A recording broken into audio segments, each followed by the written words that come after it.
That being said, I say we dive right into this. So, what is Battlefield?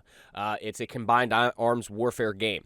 You're not only just playing as infantry. You can be a vehicle pilot. You can be a support that repairs vehicles. There's multiple roles and multiple things that you can do in these games. That's just not cut and paste dry. I'm a medic. I heal people. I mean, there's more to being a medic in assault, et cetera, et cetera. Same thing with assault classes. In some games, uh, those are more supposed to be your front lines. Assault, medic, same damn thing. Shut up, Ray. You're getting into yourself. So yeah, like Ray said, it's basically a combines on warfare, vehicles, infantry, like working together to achieve an objective. And Battlefield by nature is not a competitive shooter by nature, because it's supposed to be like a fun military shooter, the two teams fighting for objectives and they achieve their goals. Basically that. It's not Arcade sim casual, I guess, would be the term for it. it's not mil sim, like Arm of Reforger right now or Squad or anything like that. Battlefield always was like a alternative to Call of Duty. So you know how Call of Duty is like 6-on-6, small maps, all that kind of stuff. Battlefield's a bit more bigger, more I don't want to say better, but it's more expanded. You play on bigger maps because you need to accommodate the vehicles like tanks, jets, and all that kind of stuff. So I've got it. yeah, one. To put it in terms that like people could understand, it's like the television show The Boys. Just real enough in order to ground you, but wholly outlandish in its entirety. Yeah, pretty much. Yeah, Battlefield has always been about that goofy military fun. Like the way I describe Battlefield games are basically Michael Bay movies in a sense. If you watched watch 13 Hours or watch any Transformers movies where military is involved with Michael Bay, that's basically it. It's grounded in that realism, but it's so goofy. It's like you don't think you could even do that in real life. That kind of stuff. It's like Hammy Milsim. Yeah, so it's entering that like fantasy realm of possibilities in the real world. So I want to know what it's like to actually eject from a jet in a straight vertical shot up 0 degrees. Eject from this said jet, have that jet lose enough velocity so that after I RPG the jet that's following me behind trying to get a missile lock, that I can jump back into the jet and fly off and kill other things. That's the level of absurdity, and for those of you that don't know, that is what's called a rendezvous.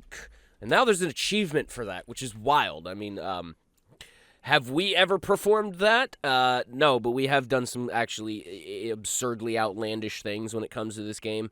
And we'll get into some of those things as we get into the more broken down topics. But yes, Battlefield is pretty much weaponized chaos at its finest. That's how I've always looked at it. The players who do well in these games tend to be the ones to use that chaos to their advantage. And when I say that, I mean things like if players are bunching up in a specific area, I tend to play a lot more stealth, which is, again, very outlandish, weird play style in order to say that I play for a Battlefield game. But hey, that's me. When I see people bunching up in like choke points and things like that, I don't try to force my way through those. I mean, I certainly can as an aggressive infantry player, but my preference is okay, I run a lot of suppressed weapons and I get a lot of short range things. So I will find a short range flank that I can run in order to actually use the noise and everything that's going on to my advantage in order to either flank completely around the choke point and get past them and start backcapping them on a different flag, or even go so far as to, if I can get them in a position where I could probably pick off a couple of those people holding that choke point up and kind of help those guys that are at that point to push through the rest of the way, I'll do that. And as long as I'm not spotted or as long as I haven't been noticed, I'm free to just haul ass off to the back of the map and start trolling the players back that way. So that's what I mean by using chaos to your advantage. Vehicles and stuff like that, you can do that as well. Let's see here. I don't. Yeah. yeah, all right. So you buy the Battlefield game, right? You buy any Battlefield game. Usually, like I said, every Battlefield game is different, but usually when it comes to like modes, it's usually like 3 main modes these days, which is basically Conquest. Conquest is basically a big ass map with flags on it. Imagine it's like a domination map, right? It's a domination map, but vehicles, and it's bigger. Like instead of 3 flags, you have like, I don't know, 5, 6, 7 flags, depending on the map, right? And maps are, either can be really narrow, can be really expansive and big. So Battlefield has all type of maps accommodating all different modes. But Conquest is basically the bread and butter. Some maps are literal straight lines. Literally straight lines. So some of the maps are literally straight lines. But maps are maps. So Conquest is basically the bread and butter of Battlefield because it's the most sandbox, the most generic, the most simple game to understand. You basically spawn, with your weapon, vehicle, whatever the case may be. Go capture the flags. Whatever flag you want, do the thing. Yeah, and the team that holds the majority of the flags for the majority of the game wins the game. That's one tip that I would like put out to new players that are new to Conquest. This is one thing I found that when Tom and I were running amateur competitive leagues, we wouldn't always go into a match with our A gamers because A, not all the time did we have them, or B, sometimes we would have them doing other roles. That being said, we found it best that for people who are new to the game to actually pick a section of the map and try to stick to that. And what I mean by that is if you're finding that a lot of fighting is going off on a couple of big major flags and you're finding yourself getting completely just raffle stomped every time you try to go to that section, go where there's not a whole lot of action. You could find yourself being very helpful in an instance when trying to stay out of the action and actually keep flags going. Even if it's just a matter of you run up to the flag, cap it, and run off to another flag, you're kind of pulling the enemy away from where the main action is, so you're kind of helping your team out in a way, if you think about it. Excuse me. So just because you can't find yourself to be a complete asset, like at the front lines where all the biggest majority of the fighting is going, I invite you in order to take the subtle approach and try that, because you'll find yourself in engagements where you're more one-on-one or one-on-two and not so much as you're popping up to get a couple shots off this guy you randomly saw running across the firefight and you've 6 different people shooting at you all at once because you're literally in the middle of a firefight. So keep that in mind. I wholly suggest that. Yeah, and for the new people that have no idea what's going on, like, for example, I understand sometimes Conquest can be intimidating for new players to be like, oh, big map, vehicles everywhere, chaos, and so on, what the hell I'm doing? Where do I go? Long story short, you just have to focus. The main focus for you is your team needs to control majority of the flags to win the game. And you basically fight for the flags and you try to control them. And also what people don't really understand, for example, because it's a Battlefield game, it has different classes. If you die, don't just instantly respawn, because there's a chance there might be a medic around you and revive you. Now, what's the point of reviving? So because each time you respawn, it costs a point for you. We call them tickets. Well, I don't know why they call them Battlefield 2042 now, but back in the day they were called tickets. They're tickets, damn it. Yeah, they're nothing else. To me, they're still tickets. Yeah. They will always be tickets. We'll call them points over my dead points, body. tickets, whatever you want to call them. Basically, the score, right? So every time you respawn, it costs your team a point, and whether it be negative or positive, whatever the end goal of the game is. Because in Battlefield 1, the Conquest match was upwards, while every Battlefield game besides Battlefield 1 is downwards. So when you hit 0, you lose the game. Yeah, so you basically... Loyal listener. Yeah, so think of it as a resource management. If you wait and get revived, you won't cost them a point. It's amazing. Yeah, so think of it as a resource management, basically. That's what it is. So you have 800 points here, 800 points on the enemy team. And whoever reaches 0 loses the game, because you are a resource. Which that kind of leans back into my first point, too. Because, again, if all you're doing is spawning in, rushing into a firefight, and getting immediately capped 5 seconds after you're spawning, all you're doing is just contributing to a ticket bleed. And that's not to sound elitist or anything like that. Like, this is legit a thing that happens. So that's why I suggest try to take the subtle approach. Go the quiet route. Make it so try to find yourself in situations where you're not dying as often. If you can control that, which you very well can. You can. Yeah. So every time you die and you know you can be revived as a medic, let the medic revive you, because that means you save a point for your team. You don't lose your resource, basically. And that's why there's like play styles, like many play styles on like I've seen it many times. People that don't really focus on killing or capturing flags, their main I was purpose. literally about to say that. Yeah, their main purpose is like they play the medic class and they're literally just reviving their teammates non-fucking stop. Just keep going, reviving. Yep. And Revive cap, or if you're a support, you're just constantly dropping ammo at the firefights and doing suppressing fire and shit like that. I have had matches where I have literally gone like top 5 scoring players and doing literally just that, throwing med bags, reviving people, and trying to cap flags. It's wild. So yeah, kills do not necessarily matter in Conquest. You can force a victory in a ticket bleed and everybody have a relatively low kill count. I've seen it before where even in like Battlefield 4 with when we had 64 players, there were some matches that were just ticket bleed so damn quick. Like everybody's KD was like 5 and 6 and stuff like that. Like it was like very low for a match. And it can happen. So kills do not matter always. Don't think that's your only scoring metric. Yeah. When it comes to scoring, but because at the end of the day, for example, this is Conquest, right? So let's move to a different mode that is like very classic to Battlefield. It's Rush or Breakthrough. My favorite. So the difference between Rush and Breakthrough, so before everyone gets confused, Rush is basically usually 12 versus 12, and Breakthrough is like 32 versus 32. And the concept is basically the same. On Rush, you arm there's attackers and defenders. So attackers have to arm a bomb, you destroy the bomb, and you move to the next objective. It's basically the same thing. And it's like 5-6 sectors depending on the map. Sometimes 4, sometimes 3, like depends on the map, right? But the attackers have to arm the bomb, destroy the bomb, and defenders have to defend that bomb. You know, it's like the key difference between Breakthrough and Rush, it's not just the player count. You missed one big thing. In Breakthrough, you can push your attackers back. In Rush, you can't. Once you have, as an attacker, once you have knocked out a pair of NCOMs or a pair of stations or whatever that the destroyable target is in the Rush mode, that is it. That's where the fighting is. The defenders cannot overwhelm the attackers and push them back a set of objectives like they can in Breakthrough. So that's a big difference. Not in Rush. No, you can't. In Breakthrough, you can. I mean, the way I treat them, like, okay, so the difference between Rush and Breakthrough, there's different player counts usually, but Rush you have bombs, in Breakthrough you have flags. So basically, you need to capture a flag in Breakthrough with all your teammates to progress to the next stage. While in Rush, you need to destroy the bomb. So one player can rush. What I'm saying is in Rush, you can't, like, you as defenders can't repair a set of NCOMs and literally push the attackers back. Oh, that's what I mean. Yeah, okay, yeah. Okay, that's what I mean. Yeah, that's what I'm getting at. Okay. You can push your attackers back in both and lock them in a place, but like I'm talking about in Breakthrough, you could literally push through, cap the attackers' flags, and literally push them back a sector. That's the difference between Breakthrough. Breakthrough is that pushing of a war line.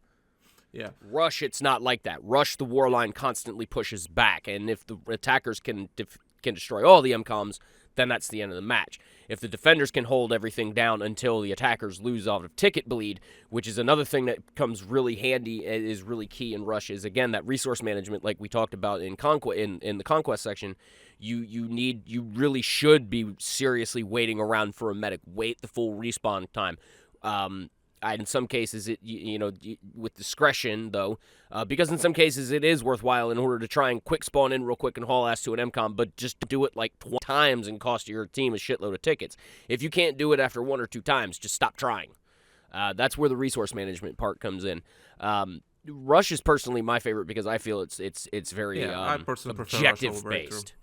Yeah, I love Rush and Breakthrough. Those are my 2 favorites, and the reason being is I don't like Breakthrough. I with all passion. I know there's a lot of people that like Breakthrough. I hate Breakthrough with passion because I personally think Breakthrough is just a clusterfuck of chaos. I mean, some people want that chaos, but it's just see, thank you. I love that clusterfuck of chaos. See, I kind of want strategy in my games, because at the end of the day, Breakthrough is just like pile as many bodies on the flag as you can to capture that flag and move to the next sector. That's the way it is, basically.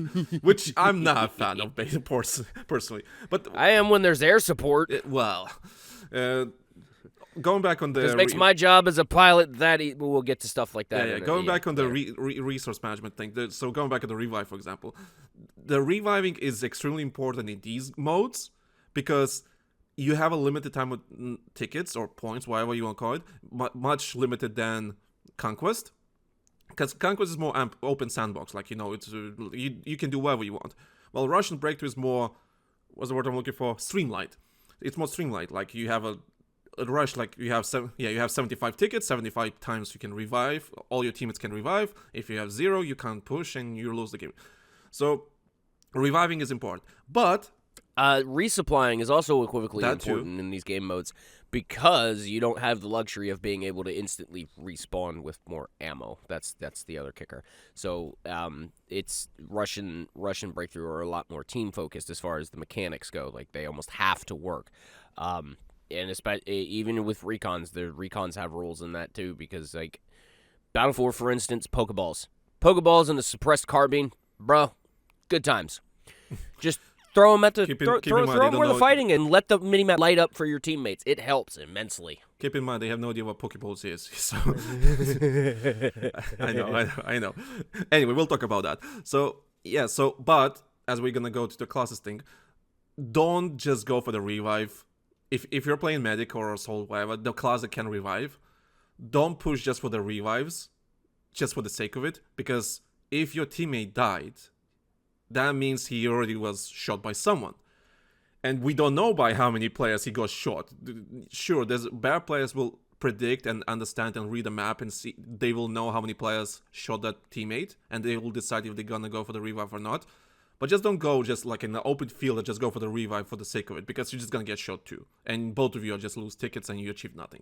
So be careful where you revive, because you need to kind of know where the enemy is, all that kind of stuff. So don't just push for the sake of it. It's like...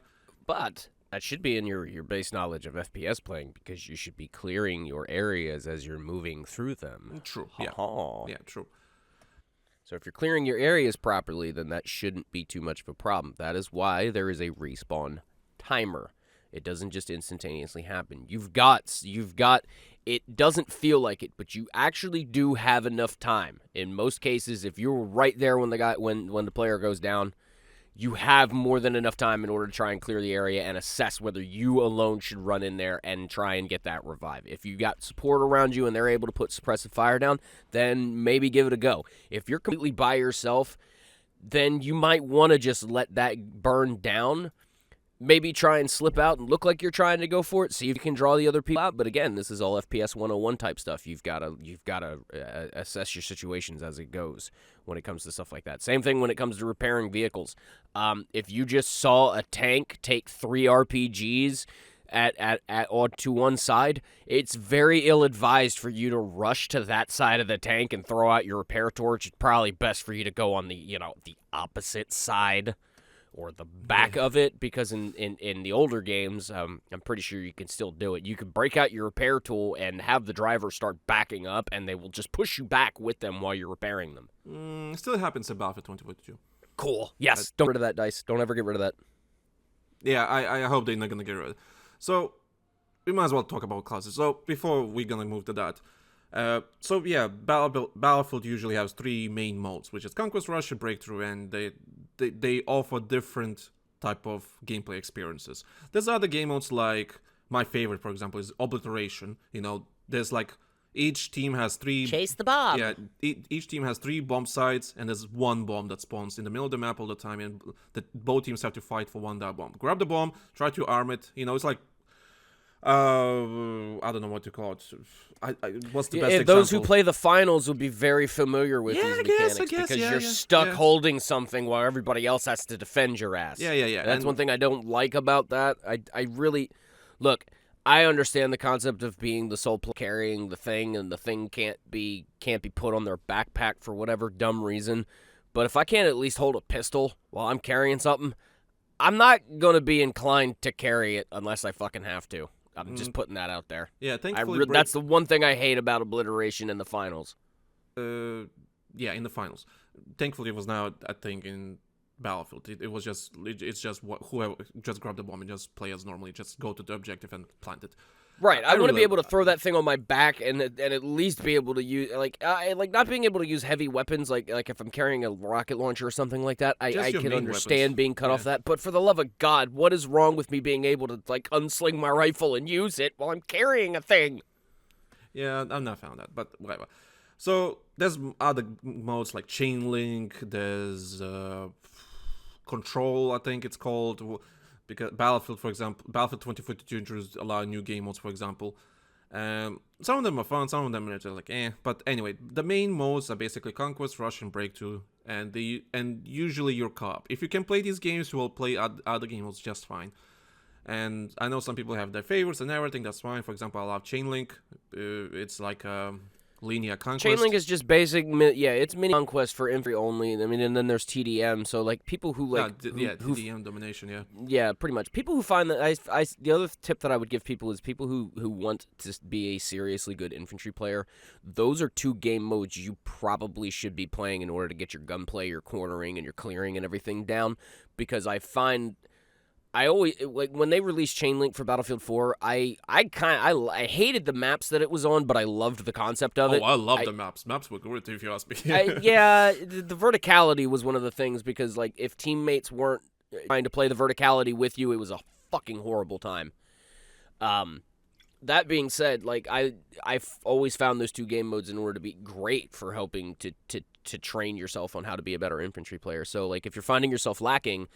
I feel like that would be a good place in order to start, good place to give it a shot. Try Chainlink first. Chainlink is a little bit more laid out instead of just random assuming chaos. Chainlink is available on the game. That's assuming Chainlink is available. It's that game mode that you're playing. But yes, I assume TDM or Domination is available in the last. Domination, yes. In the last one. 3 I about forgot about Dom. Yeah. Holy crap. Yeah, in the last Dom used to be our Dom used to be our thing. Like I miss Dom. Dom was fun.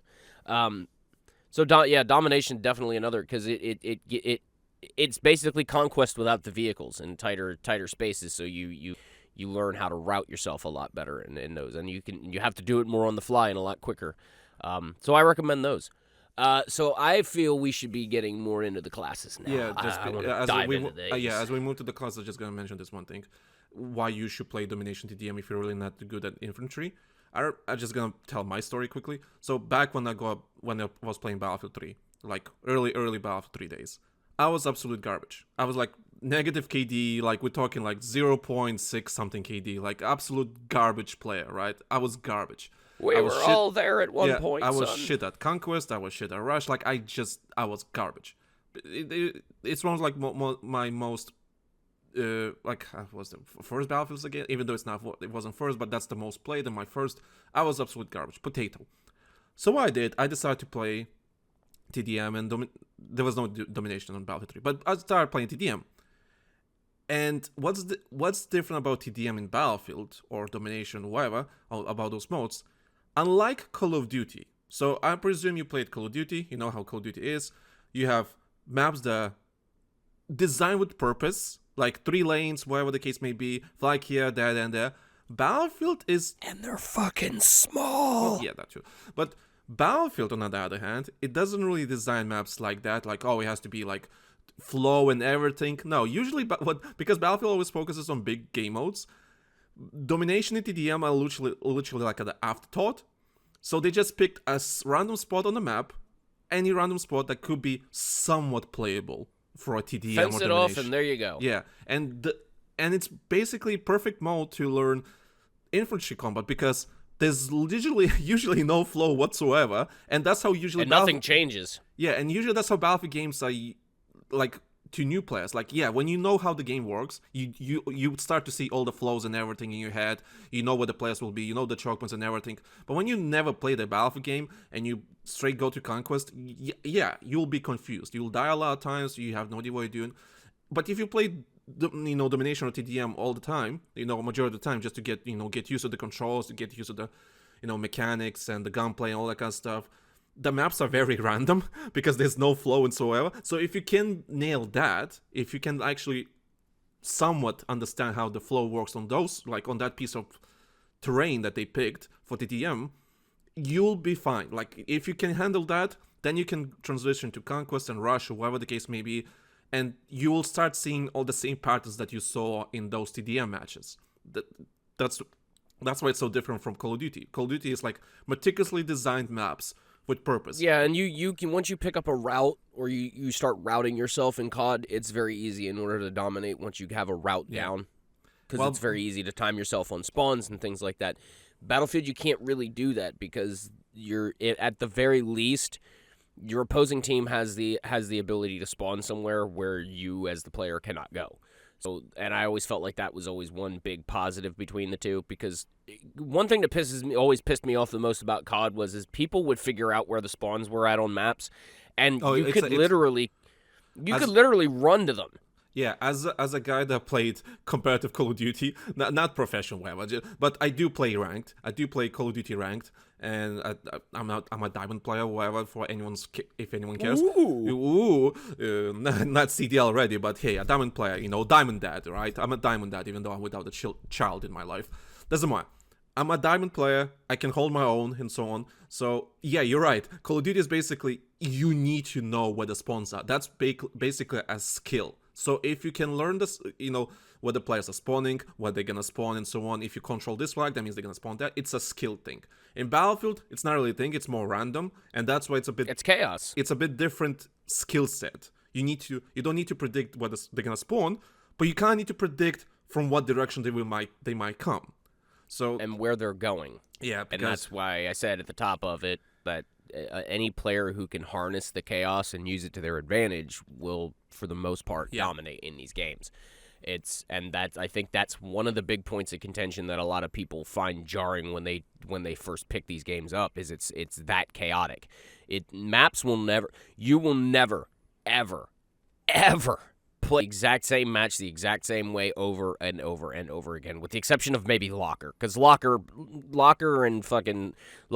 pretty much playing the exact same way every damn time, all the time, but the map's designed for that to happen. It's a straight line. So for people that don't know, there's two famous Battlefield maps, Operation Metro and Operation Locker.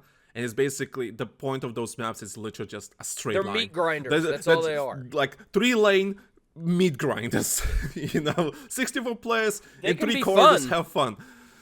Yeah, it can be fun. They can be fun as fuck. Yeah, but it gets boring after a while, and those are like the most popular maps in the game. Yeah, unfortunately. But again, because they're meat grinders, they're stat grinding maps. That's what they are. Yeah, that's exactly what they are. Yeah. Especially if the next.